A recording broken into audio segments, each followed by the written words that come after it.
बिस्मिल्लाहिर्रहमानिर्रहीम। अस्सलाम वालेकुम। मेरा नाम है बेटा इमरान भट्टी और आज हम इंशाअल्लाह 10th क्लास की मैथ स्टार्ट करेंगे और यूनिट नंबर 1 से एक एक टॉपिक को हम detail MCQs, short question, long question यानी जिस लिहाज से होगा वो हम इंशाअल्लाह स्टार्ट करेंगे। स्टार्ट करते हैं हम। बिस्मिल्लाहिर्रहमानिर्रहीम। हमारा आज का जो बेटा पहला टॉपिक है वो है बेटा क्वाड्रेटिक इक्वेशन।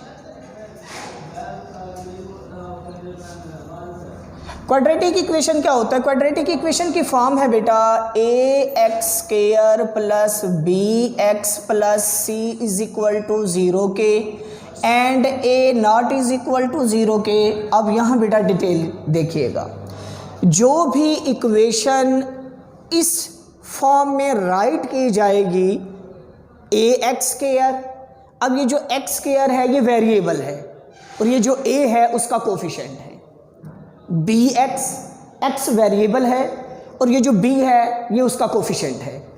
प्लस c से मुराद होता है कांस्टेंट। कांस्टेंट मीन जिसके साथ वेरिएबल इस्तेमाल ना हो और इज इक्वल टू 0 के। जैसे फॉर एग्जांपल इसको मैं बाद में डिटेल करूंगा, a not is equal to 0 क्या मतलब है इसका। अब मैं यहाँ एक एग्जांपल लिख देता हूँ, x² plus 14x plus 49 is equal to 0 के। ये एक हमारे पास क्वाड्रेटिक इक्वेशन है। क्यों? अब ये x² वेरिएबल था, ये x² वेरिएबल मौजूद है।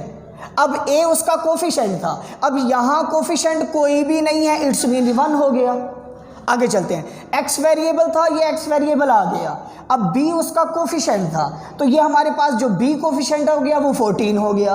अब c मैंने आपको बताया था बेटा कांस्टेंट टर्म है। कांस्टेंट टर्म वो होती है जिसके साथ वेरिएबल इस्तेमाल नहीं होगा। अब 49 के साथ वेरिएबल इस्तेमाल नहीं हुआ।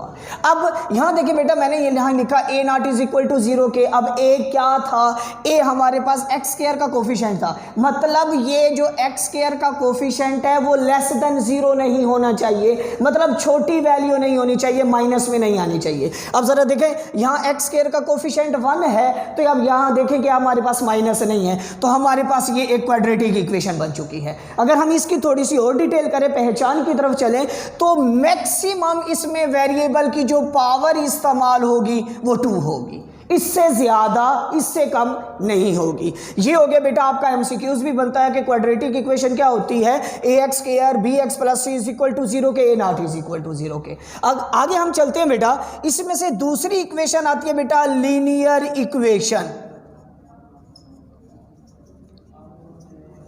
अब जरा इस तरफ चलते हैं कि बेटा लीनियर इक्वेशन क्या होती है। अब हमने पढ़ा कि क्वाड्रेटिक इक्वेशन है ax² plus bx plus c is equal to 0 के। अब वो कहता है भाई लेट कर लें कि आपके पास a की वैल्यू 0 है, तो अब मैं क्या करूंगा बेटा, ये जो a की वैल्यू है इस क्वाड्रेटिक इक्वेशन में मैं पुट कर दूंगा। अब यहां लिखा हुआ है a की वैल्यू है मेरे पास 0, ये आ गया जी 0x² प्लस bx मैंने सेम टू सेम राइट कर दिया और कांस्टेंट टर्म भी मैंने सेम टू सेम राइट कर दी इज इक्वल टू 0 के। तो अब जरा देखिए बेटा, 0 को x² से मल्टीप्लाई किया 0, तो हमारे पास बच गया बेटा just bx plus c is equal to 0 के।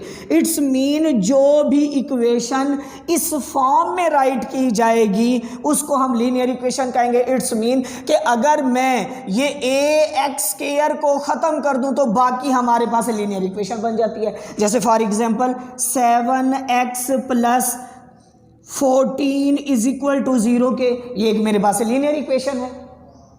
आगे चलते हैं बेटा तीसरी इक्वेशन की तरफ, वो है जी बेटा आप लोगों के पास pure quadratic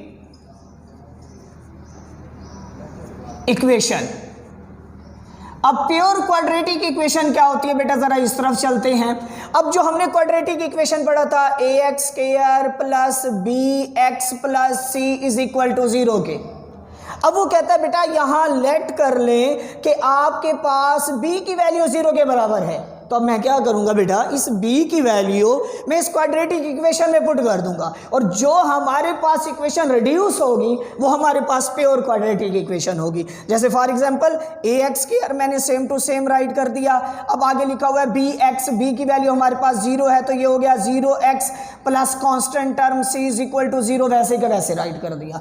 ax² same to same right कर दिया, 0 को x से मल्टीप्लाई किया 0x हो गया तो मतलब 0 हो गया खत्म। तो हमारे पास ये कांस्टेंट टर्म आ गई इज इक्वल टू 0 के। इट्स मीन के जो इस फॉर्म में इक्वेशन राइट की जाएगी उसको हम प्योर क्वाड्रेटिक इक्वेशन कहेंगे। तो अब जरा देखें इसकी एग्जांपल की तरफ चलते हैं बेटा। x² plus 1 is equal to 0 के, ये हमारे पास प्योर क्वाड्रेटिक इक्वेशन है। तो अब मैं इन तीनों फॉर्म को रिपीट करते हुए बेटा मैं अपने क्वेश्चन की तरफ चलता हूं। अब जरा देखें बेटा, हमने पढ़ा क्वाड्रेटिक इक्वेशन क्या है, ax² bx plus c is equal to 0 के, a not is equal to 0 के। फिर हमने पढ़ा जी लीनियर इक्वेशन क्या होती है, bx plus c is equal to 0 के, मसलन जिसकी मैक्सिमम पावर 1 होगी। आगे चलते हैं जी प्योर क्वाड्रेटिक इक्वेशन, तो हमारे पास है बेटा ax² plus c is equal to 0 के। तो अब बेटा जो हम टॉपिक पढ़ चुके इन तीन equation, quadratic equation, linear equation, pure quadratic equation, अब इसी के मुताबिक हम 1.1 को स्टार्ट करते हैं। जो टॉपिक पढ़ लिया उसी के मुताबिक हम क्वेश्चन को स्टार्ट करते हैं। मैं बेटा ये रेज कर देता हूं ताकि हम एक्सरसाइज को स्टार्ट कर सकें। ये बेटा बिस्मिल्लाहिर्रहमानिर्रहीम आप लोगों की एक्सरसाइज 1.1 और question number 1 and part number 1 आ गया, वो मैं राइट कर देता हूं बेटा। क्वेश्चन है जी आप लोगों का कि x plus 7 into X minus 3 is equal to minus का 7। अब बेटा जो हमने पढ़ा उसी के मुताबिक वो क्वेश्चन करता है, कहता जी इसको सॉल्व करें और बताएं कौन सी इक्वेशन बनती है, क्वाड्रेटिक इक्वेशन बनती है, लीनियर इक्वेशन बनती है, प्योर क्वाड्रेटिक इक्वेशन बनती है। तो अब जरा हम इसको स्टार्ट करते हैं बेटा। मैं सॉल्व करता हूं, मैं again first of all question को राइट करता हूं, x प्लस 7 x माइनस का 3 इज इक्वल टू माइनस का 7। अब जरा देखें बेटा ये दो ब्रैकेट आपस में मल्टीप्लाई हो रही हैं, पहले तो मल्टीप्लाई करते हैं, बाकी बाद में देखेंगे क्या होता है। मैंने x को x से मल्टीप्लाई किया, x² बन गया। मैंने x को -3 से मल्टीप्लाई किया, -3x हो गया। अब 7 से मल्टीप्लाई करते हैं, 7 को x से मल्टीप्लाई किया, 7x हो गया। प्लस माइनस माइनस 7 को -3 से मल्टीप्लाई किया, माइनस का 21 हो गया। उसके बाद ये राइट साइड पर माइनस का 7 है, जब मैं इसको लेफ्ट पर कन्वर्ट करूंगा प्लस का 7 इज इक्वल टू 0 के हो गया। अब जरा देखें बेटा इसको अरेंज करते हैं, x², इसके अलावा कोई x² वाली टर्म नहीं है, मैंने वैसे का वैसे लिख दिया। आगे चलते हैं, प्लस के 7x में से माइनस का 3 7x निकाल दिया तो प्लस का 4x बच गया बेटा। अब माइनस के 21 को में से प्लस का 7 हमने सब्ट्रैक्ट कर दिया, प्लस कर दिया मतलब, तो ये हमारे पास बच जाएगा बेटा माइनस का 14 इज इक्वल टू 0 के। तो अब हमने देखना है कि इसको सॉल्व करने के बाद ये कौन सी फॉर्म में आ चुका है। तो आपने देखा होगा बेटा ax² bx plus c is equal to 0 के, मतलब तीनों टर्म इसमें मौजूद हैं। तो हम लिख देंगे it is a quadratic equation. और ये बेटा लिखना लाजमी है क्योंकि हमारा आंसर ही यही है कि हमने बताना है कि ये इक्वेशन कौन सी बनी है। हम आगे इसके पार्ट नंबर 2 की तरफ चलते हैं। पार्ट नंबर 2 है जी हमारा x² plus 4 over 3 minus x over 7 is equal to 1। अब बेटा मैं इसको सॉल्व करता हूं। अब बेटा मैं अगर आपको थोड़ा सा छोटे लेवल की तरफ लेकर चलूं तो आपने देखा होगा बेटा जो भी बटा फॉर्म में, ओवर में, फ्रैक्शन में क्वेश्चन राइट किए जाते हैं वो हमेशा एलसीएम से सॉल्व होते हैं। तो अब जरा देखें बेटा जो इसका डिनोमिनेटर है 3 और 7 है, मैं इसका बेटा एलसीएम लेता हूं। 3 7 3 1 दा 3, अब 3 पे 7 डिवाइड नहीं होता, सेम टू सेम राइट कर दिया। 7 पे डिवाइड करते हैं जी, 7 1 दा 7, 7 1 दा 7, 7 3 दा 21, 21 एलसीएम आ गया। अब हम राइट कर देंगे जी मल्टीप्लाई 21 ऑन बोथ साइड, के दोनों तरफ हम 21 को मल्टीप्लाई करना चाहते हैं। अब यहां अक्सर बच्चे गलती कर जाते हैं बेटा, जरा गौर कीजिएगा। लेफ्ट साइड पर हमारे पास दो टर्म है, x square plus 4/3 first term minus x over 7 second term. अब जो एलसीएम होता है हमने टर्म बाय टर्म मल्टीप्लाई करना होता है। तो मैं फर्स्ट ऑफ ऑल मैं एलसीएम राइट करता हूँ 21 मल्टीप्लाई ये बेटा एक्स स्क्वायर प्लस का 4/3 फर्स्ट टर्म से मल्टीप्लाई हो गया, दरमियान में माइनस है, माइनस अगेन मैं एलसीएम राइट करता हूँ, एलसीएम 21 था तो ये मल्टीप्लाई x/7 आ गया। अब राइट साइड पर चलते हैं, राइट साइड पर एक ही टर्म है 1, तो फर्स्ट ऑफ ऑल मैं एलसीएम राइट करता हूं, मल्टीप्लाई 1 हो गया। अब जरा देखें बेटा 3 1 दा 3, 3 7 दा 21, डायरेक्ट मल्टीप्लाई नहीं करना, जो बच गया पहले लिखना है, 7 बच गया था मैंने सेम टू सेम राइट कर दिया।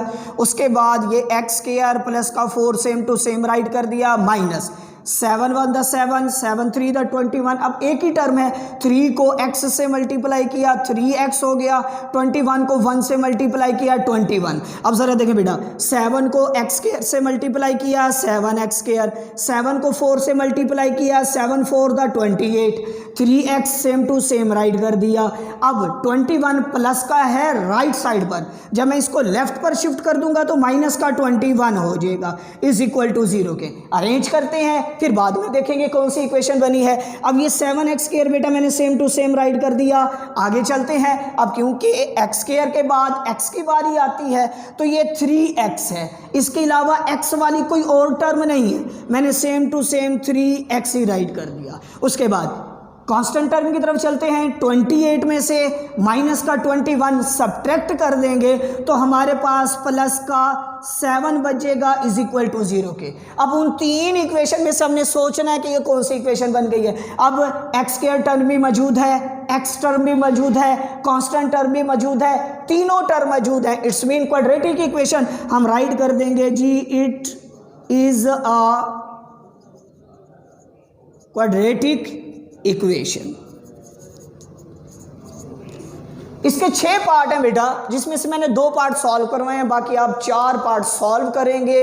जो भी मसला होगा अगेन शेयर कर लेंगे आप लोग।